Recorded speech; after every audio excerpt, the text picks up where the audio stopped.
Hello everyone, this is Ted Bauman, editor of the Bauman Letter from Banyan Hill Publishing. A couple of weeks ago I released a video where I talked about my concern that investors might be drawn into over-investing in the stock market in 2019 by the fact that the Federal Reserve has announced its intention to stop its reduction, or rather increase, of interest rates. Now, my concern hasn't gone away, and in fact I've been thinking about this a little bit more. And what I'd like to do is kind of describe why I think this is a potentially, not necessarily a dangerous situation, but one that I think investors need to be aware of, particularly in selecting the kinds of companies that you want to invest in. Now, one time years ago, people described the actions of the Federal Reserve as being a put under the stock market. Now, a put basically, as you know, is an option investment where you expect the price of an asset to fall.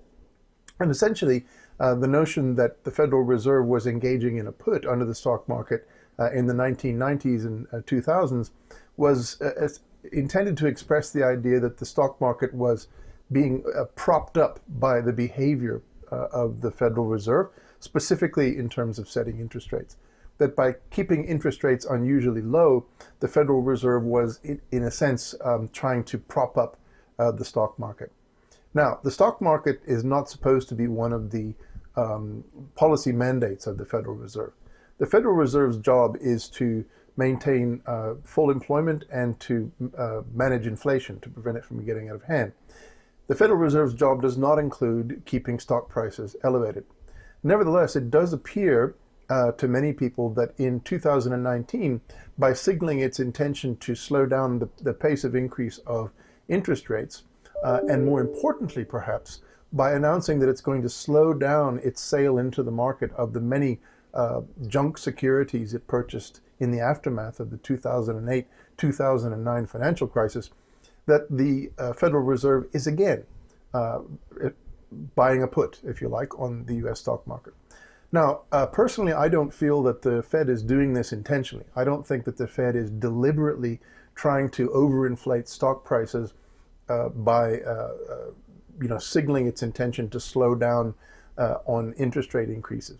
Instead, I think what's happened is that the underlying level of inflation that we can expect in an economy that has full employment like ours right now is a lot lower than it used to be for a variety of technical reasons. But what does concern me more is the notion that the Federal Reserve is slowing down its sale of these assets. Now, to understand why that would concern me, think about what those assets actually are. In the immediate aftermath of the failure of a couple of major banks in the United States at the end of 2008, the Federal Reserve started a program where it bought up what it called troubled assets. Now, these troubled assets were essentially, if you like, securities that had been bought by large banking houses like Goldman Sachs and Morgan Stanley and others, that were based on derivatives that were really a bet on the performance of the US mortgage market. And because that mortgage market didn't do well, because it began to decline in quality over 2007 and 2008, the value of those securities, which were based on these mortgages, began to decline. And by buying these securities, essentially what the Federal Reserve did was to take them off the balance sheets of the major banks. Now, banks are generally limited in their activity by the health of their balance sheet. If a bank has too many liabilities, that reduces the amount of reserves the bank has. And the level of reserves is what determines how much lending a bank can do. And the less lending a bank does, the less money it makes, because, of course, it reaps part of its income from the interest and fees that come with issuing loans and securities and other things. So in a sense, the Federal Reserve, by buying these troubled assets out of the market, was giving US banks a leg up. It was giving them an artificial avenue to dispose of assets that would otherwise have limited their ability to lend, right?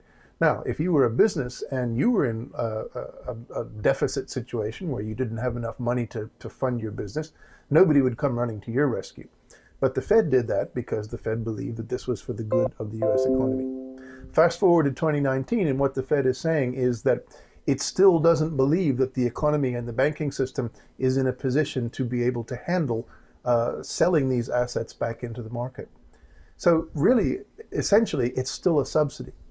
So to me, as an economist, when I see an economy and a stock market that is effectively being subsidized by the Federal Reserve, by its reluctance to release these assets back into the market, that's a danger sign, because it means that valuations continue to be probably overinflated relative to what they should be, given the play of free market forces.